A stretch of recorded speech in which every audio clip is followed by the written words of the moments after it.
Olá pessoal, vamos então à nossa última aula do capítulo 8 e agora nós vamos considerar o que acontece se eu tiver mais de um átomo por ponto da rede. E nós vamos tratar o caso de uma rede monoatômica, ou seja, eu tenho um único tipo de átomo, porque, como eu já disse, esse potencial periódico fraco ele é aplicado para diferentes metais. Então, a diferença que nós vamos ter agora é que nós vamos ter um segundo átomo ou mais átomos por ponto da rede, né? Nós vamos generalizar esse tratamento, lembrando que o potencial deve ser periódico em relação à posição dos íons, né? Porque quem define o potencial é o íon, né?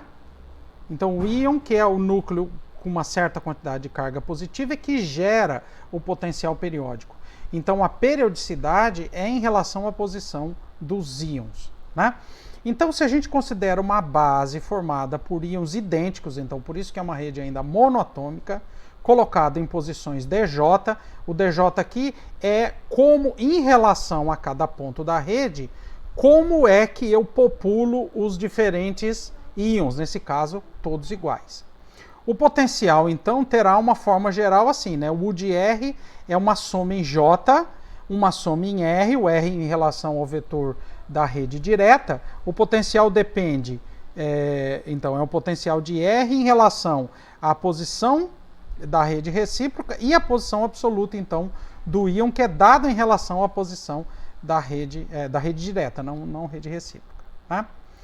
Bom, se a gente usa essa forma do potencial na transformada de Fourier, então, se a gente fazendo essa substituição, a gente faz uma troca aqui, então nós vamos ter agora esse termo, a soma em R de todos os pontos da rede direta, eu posso colocar para fora da integral, né? Tá certo? E eu posso reescrever isso aqui, que é que significa a soma em R, a soma em todos os pontos da rede, da integral na célula e a soma em todas as posições dos íons. Para simplificar, eu posso colocar isso como integral no espaço todo, né? Envolvendo psi de Rzinho menos DJ, então envolvendo somente a posição relativa, então, do íon, né? Já que todas as células vão ter, então, as posições R equivalentes da rede direta, né?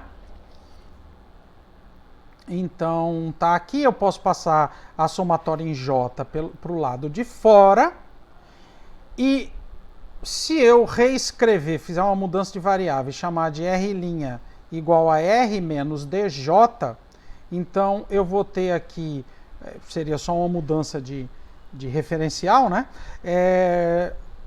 No lugar do R menos DJ eu vou ter R', e aqui vai aparecer E elevado a menos I casão escalar R'. Mas DJ, qual é a vantagem disso aqui?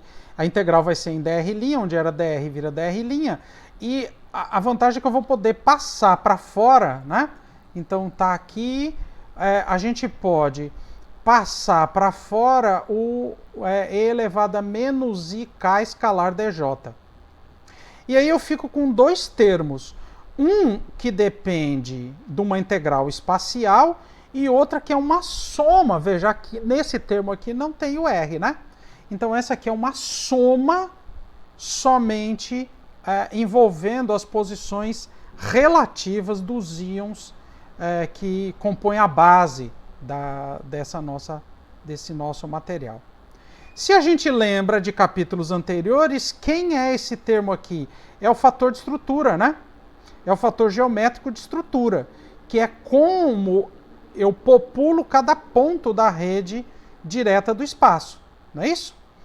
E se a gente chama essa integral aqui de φ de k, né? Ou seja, seria a transformada de Fourier envolvendo somente a parte radial no espaço todo, a gente obtém uma conclusão interessante, que é que o U de k vai ser 1 sobre volume, isso aqui que é um número que depende da forma do potencial, e aqui aparece o complexo conjugado do fator de forma, né? do fator geométrico de estrutura.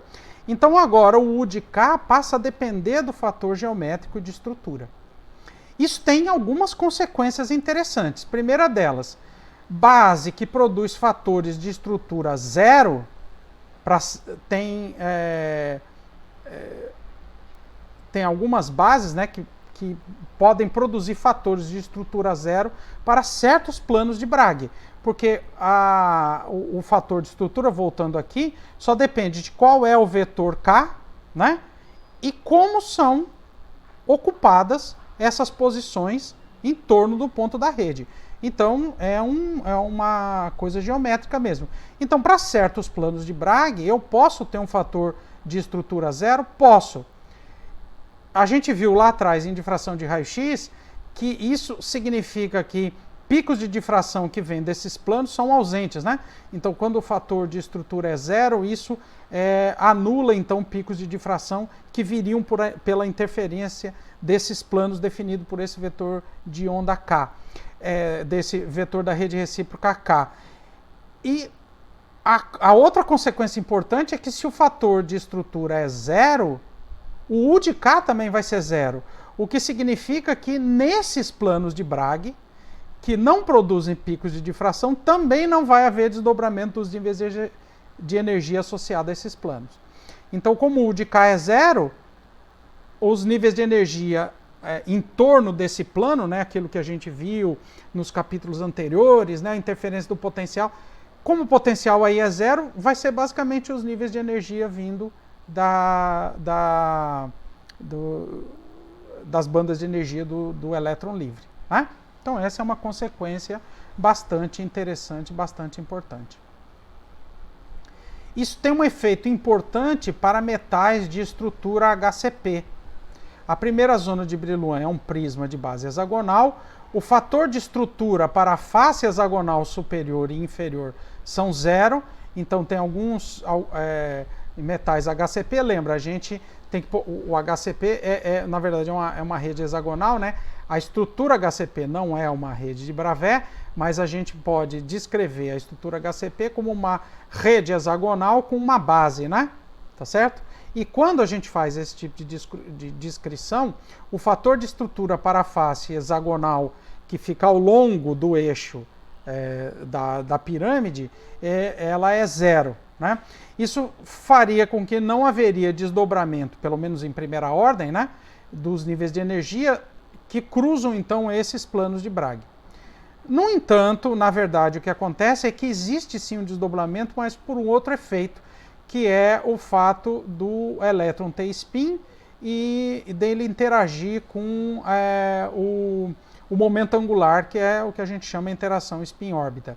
Então, na verdade, nas faces hexagonais dos metais HCP, o desdobramento dos níveis de energia, por exemplo, é inteiramente determinado pela interação spin-órbita. Então, é muito mais uma característica intrínseca do elétron, né, do spin do elétron e do fato dele ter um momento angular orbital, né?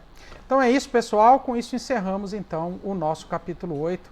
Valeu, até a próxima.